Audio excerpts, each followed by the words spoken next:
শাপলা প্রতীক না পাওয়া পর্যন্ত রাজনৈতিক আন্দোলন চালিয়ে যাওয়ার সিদ্ধান্ত নিয়েছে এনসিপি। ইসির সঙ্গে টানাপোড়েন শেষ পর্যন্ত রাজনৈতিক লড়াইয়ে পরিণত হবে বলে মনে করছে দলটি। এনসিপির নেতারা বলছেন, শাপলা প্রতীকের বিষয়ে ইসির সিদ্ধান্তকে কেবল প্রতীক বিতরণ হিসাবে দেখা যাবে না, এতে রাজনৈতিক অধিকার ও অংশগ্রহণের প্রশ্নও জড়িত। তাই দলটি আইনি পথে না গিয়ে রাজনৈতিকভাবে বিষয়টির মোকাবেলা করার সিদ্ধান্ত নিয়েছে। দলের পক্ষ থেকে বলা হয়েছে, নির্বাচন কমিশনের কাছ থেকে শাপলা না দেওয়ার বিষয়ে আনুষ্ঠানিক ব্যাখ্যা চাওয়া হয়েছে। তবে এনসিপি বলছে, কমিশনের ব্যাখ্যা দিলেও শাপলা ছাড়া তাদের অবস্থান পরিবর্তন হবে না, বিকল্প প্রতীক তারা গ্রহণ করবে না।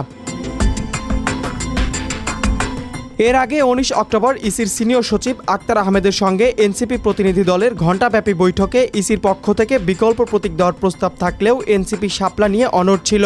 এনসিপি জানিয়েছে, গত 22 জুন তারা দলের প্রতীক হিসাবে শাপলা, কলম ও মোবাইল ফোন প্রস্তাব করেছিল। পরে সাদা বা লাল শাপলার লিখিত আবেদন পাঠানো হয়। এনসিপি বলছে, অন্যান্য দল যেমন বিএনপি ধানের শীষ ও জাসদ তারা পেয়েছে, তাই শাপলাকেও তালিকাভুক্ত করা সম্ভব। শাপলা না দেওয়া হলে এটি সাংগঠনিকভাবে দলকে দুর্বল করার প্রচেষ্টা হিসাবে দেখা হচ্ছে।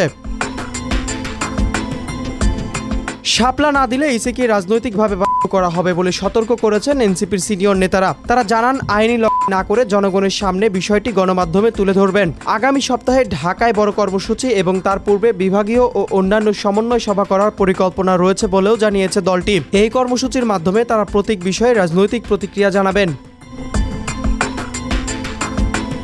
এর আগে 9 জুলাই ইসি জানিয়েছিল, নির্বাচন পরিচালনা বিধি অনুযায়ী শাপলা প্রতীক তালিকায় রাখা হবে না। পরবর্তীতে 23 সেপ্টেম্বর নির্বাচনের প্রতীকের সংখ্যা 69 থেকে 115 করা হলেও শাপলা বাদ রাখা হয়েছে। এর প্রতিক্রিয়ায় এনসিপি জানিয়েছে, কমিশনের যুক্তি আইনগতভাবে যথাযথ নয় এবং প্রত্যাখ্যানের কোনো প্রাসঙ্গিক আইনি ভিত্তি উপস্থাপন করা হয়নি।